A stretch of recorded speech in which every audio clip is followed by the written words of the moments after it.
going to use my soft tissue ball, and the major points that we found during our intro session were behind the calves. So I can get that ball back and forth, up and down, find the area, that trigger point that's tightest.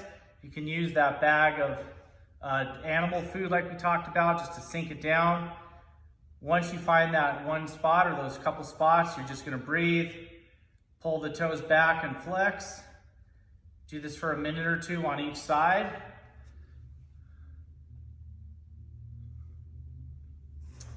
Then you're gonna head into the hip area where we found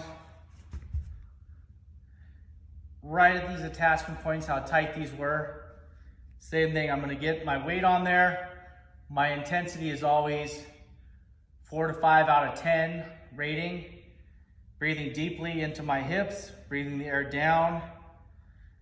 This spot, I can start, once I get a little looseness in that trigger point, I can start actively working, flexing my hip up and down. Repeat on the other side. The major points that we found during our intro session were behind the calves. So I can get that ball back and forth, up and down, find the area, that trigger point that's tightest. You can use that bag of animal food like we talked about just to sink it down. Once you find that one spot or those couple spots, you're just gonna breathe, pull the toes back and flex. Do this for a minute or two on each side.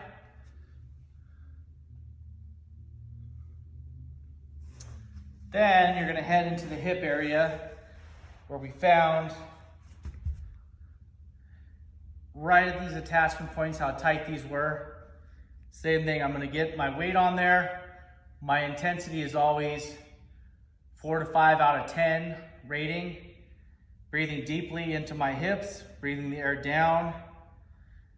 This spot, I can start, once I get a little looseness in that trigger point, I can start actively working, flexing my hip up and down.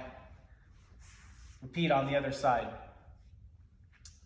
Last area you might want to check, it's going to be the internal leg and the adductors. I can start on my knee here, and I'm just working the ball all the way up into the hip, into my groin. Same thing. Any trigger point I find, I'm gonna spend a minute, minute and a half, just letting it dissipate a little bit. Now we're gonna come into our, what we call pails and rails. This is really good for opening up the hips. So first position is gonna be 90-90. Front leg at 90 degrees, back leg at 90 degrees. I don't wanna fold my spine down like this as I come forward. I really want to keep my chest coming up, really fold at the hips, and I might have to play with my chest angle just a little bit. I'm targeting to stretch the outside of the hip with this one. Come down. As you can see, I'm pushing and I'm rotating. If you have to, you can use cushions or pads, anything that you need to make this feel solid and safe. I'm gonna come as far as I can, and then I'm gonna practice my deep diaphragmatic breathing for a minute. After that minute, I'm gonna take this foot and I'm going to be pushing my leg through the ground, trying to rotate. I'm gonna build up my pressure. So I start off, I'm rotating, I'm tight, taking that intensity up to a good solid contraction, a 6, 7, maybe even an 8. Hold for 10 seconds. 4, 3, 2, 1. Then I'm gonna come up and I'm gonna do the opposite movement by pulling my hip towards my chest and hold 10 seconds. I'm gonna repeat on the other side. So finding my in range of motion, breathing and relaxing into that as best I can for a minute. And then again, I'm contracting by trying to push my foot through the ground, trying to turn my leg. 10 seconds tight.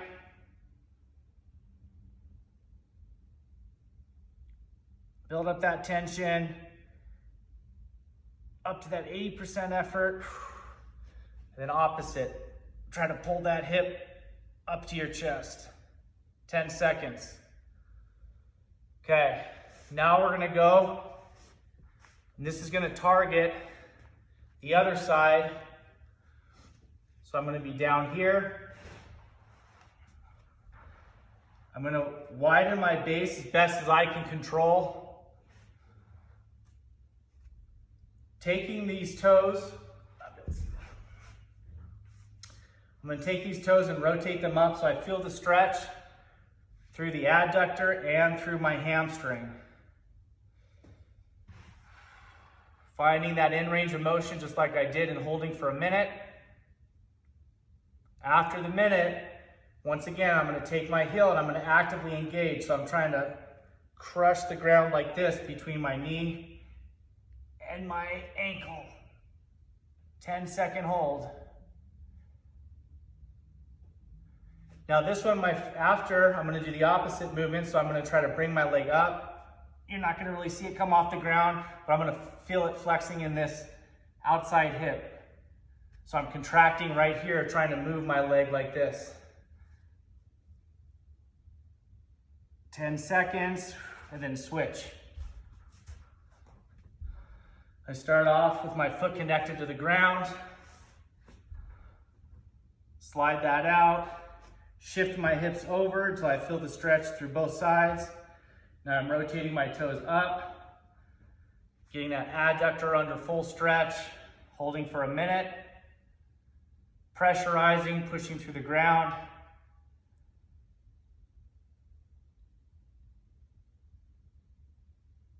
Ten seconds, super tight. 10-second lift off.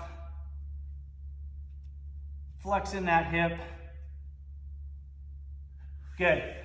Now I'm going to repeat that sequence one more time before I hit my first lift. So I'm coming back in 90-90 on each side. Then I'm coming back into adductor on each side. After I do that twice, I can repeat the sequence one time in the middle of the set. So like between the second and the third sets. If you feel like your hips stay completely open, then just keep lifting. You don't even need to worry about it. But the times when you need it, do it again. Now to really enhance the end range of motion, we're gonna do a couple different movements. The first is gonna be a supine toe touch. I'm trying to get my tailbone up off the ground. Inhale, stretch. Hold a few seconds. Exhale, come back down. Inhale again. Stretch. Really reaching, pulling my feet back towards me every time I do the motion. 6 reps of those. Then, the very light plate or a kettlebell. I'm gonna come into my agnostic preacher curl here. So I'm shifting, I'm getting my hips low, my chest is up. Now I'm gonna add that bicep curl in, and as I curl, I'm pulling my hips down, keeping my back straight and my chest up. 6 curls. Repeat that twice, the supine toe touch, and then the 6 preacher curls. Okay, soft tissue points on my pressing days. Generally speaking, there's gonna be some tightness through here, especially the pec minor. So I can lay down on that ball, hit each spot for about a minute until you feel a difference. I'm gonna turn over it and go for my lat in the back. So right through here, this one I can move my arm up. I can turn my hand. I can move back down. Create a noticeable difference in that trigger point. Go to the other side. Lastly, check the neck. Anywhere from the base of the skull down between the shoulder blade of the spine. So right in here, up along the side of the neck, or even back of the head. Make an appreciable difference in those spots.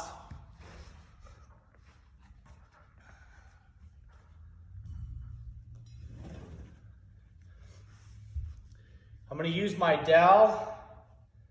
I'm going to do my tall kneeling behind the neck press. These can also be done standing.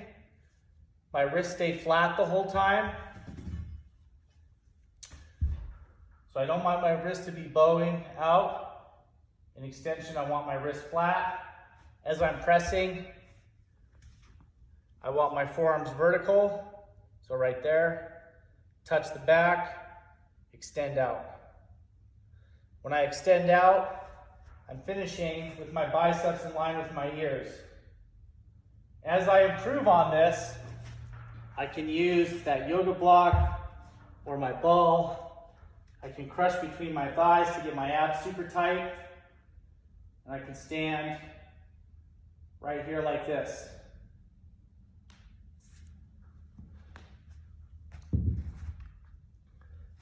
Next bit I'm going to do is work on my ability to extend my spine. I stay low, my neck is relaxed, my head's relaxed.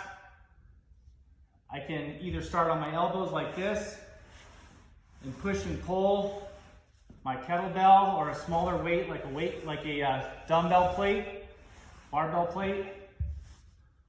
Come up on my hand. Keep the shoulder down. I don't want my shoulder up like this with my neck tight. I want my neck loose at all times. Slide through here. If any part of the low back or mid back feels intense or tight, add those soft tissue points. I'm focused on getting my spine long, not just flexing back and hinging at my low back. I really want to get long as much as possible. Okay, lastly, I'm coming into my quadruped position. Elevate the knees about a quarter, half inch up off the ground. I don't want to see the knees jump up as I move. I can add some rocking into it. I can start to add some movement when I get the ability to keep my abs super tight. But I'm trying to float those knees, keeping those knees up the whole time. And I want to keep my angles. 90 degrees here, 90 here, and 90 here in my hips. So in the beginning, it's just going to be a static hold. Breathe. And now I'll start to get some good trunk tension. Repeat that sequence twice.